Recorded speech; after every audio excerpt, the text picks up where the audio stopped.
It's time to take a look at what's happening around Wyoming for Thursday, August 7th. I'm Wendy Kaur, bringing you headlines from the Cowboy State Daily Newsroom, brought to you by the Converse County Tourism Promotion Board. Discover Douglas and Glen Rock in beautiful Wyoming, where rich history, outdoor adventure, and welcoming communities await. Feel the energy of Converse County at www.conversecountytourism.com. 8 rural communities across Wyoming are without their legacy hometown newspapers after News Media Corp abruptly closed them without notice Wednesday morning. Cowboy State Daily's Greg Johnson spoke to several employees who were notified via phone call and email that their jobs were terminated, effective immediately. On Wednesday, they came to work. They're ready to go. Most of them, because Wednesday is publication day, they're ready to go to press, and they're told, nope, we're shut down. The group publisher told me that it was as much a surprise to him as it was to anybody else. He had no clue that the shutdown was coming and that it was just going to be that abrupt. And not only was the shutdown effective Wednesday, that was also the last day that they have health insurance. They shut that down for them too. People talk these days about news deserts, big areas that aren't covered by any news. And for 8 of them to just shut down in one day, there's a lot of local news that's just not happening. Among the shuttered papers is the Pinedale Roundup, which has been the local newspaper for folks in that western Wyoming community for 121 years. Other papers shut down are Wheatland's Platte County Record Times, the Guernsey Gazette, the Torrington Telegram, Lusk Herald, Uinta County Herald, Bridger Valley Pioneer, and Kemmerer Gazette. The Wyoming Democratic Party is hopeful that a newly announced series of town halls in districts considered Republican strongholds will prove to Wyomingites that it's not backing down in the face of fierce Republican opposition. Democrats currently hold a combined 8 seats in the state legislature, with 2 in the Senate and 6 in the House. Cowboy State Daily's Jackson Walker reports that state Democratic leaders are now pushing back through a series of listening events scheduled in red districts across Wyoming. This is an approach that kind of mirrors a game plan used by Democrats on the federal level, such as Senator Bernie Sanders and Representative Alexandria Ocasio-Cortez. They did their Stop Oligarchy tour across the country this year in red districts across the U.S. When I asked a Democratic Party chairman for the state of Wyoming if he was inspired by this tour that was done on the federal level, he said no. He said this is something that we're doing locally. We're only focusing on the state of Wyoming. And he wants to show people that Democrats are here for Wyoming voters. They're caring about the issues that are important to them, and they're ready to turn the tide, given some of the unpopular decisions that Republican lawmakers may have made in recent days. Areas scheduled to host these listening sessions include Cheyenne, Casper, Lander, and Park County, with more sessions planned. More than 200 Laramie County residents converged on a meeting of the county's governing board Tuesday to criticize proposed land use rule changes impacting home-based businesses.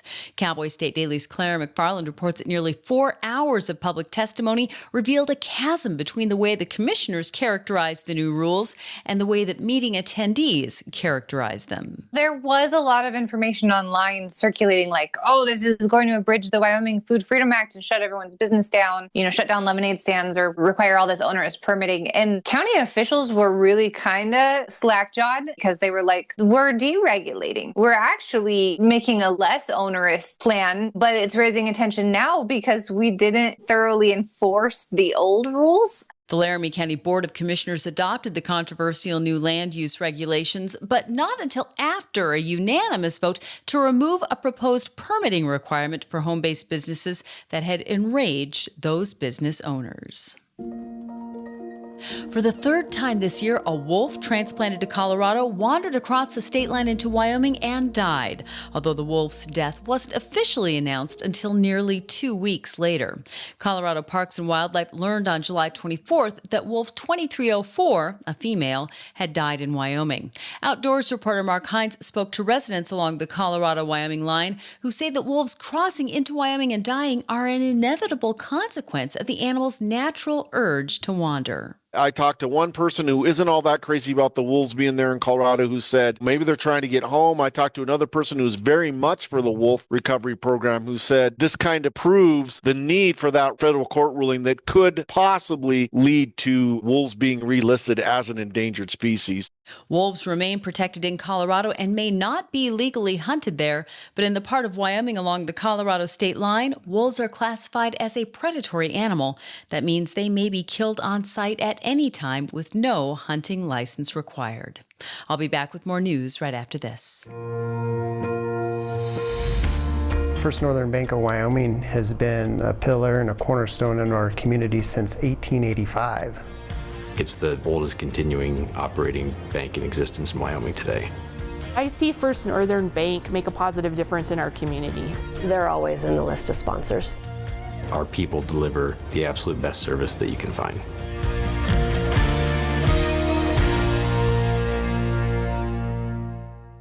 About 25,000 Sturgis motorcycle rally bikers made a pit stop in tiny Hewlett, Wyoming on Wednesday for the town's famous Ham and Jam street party.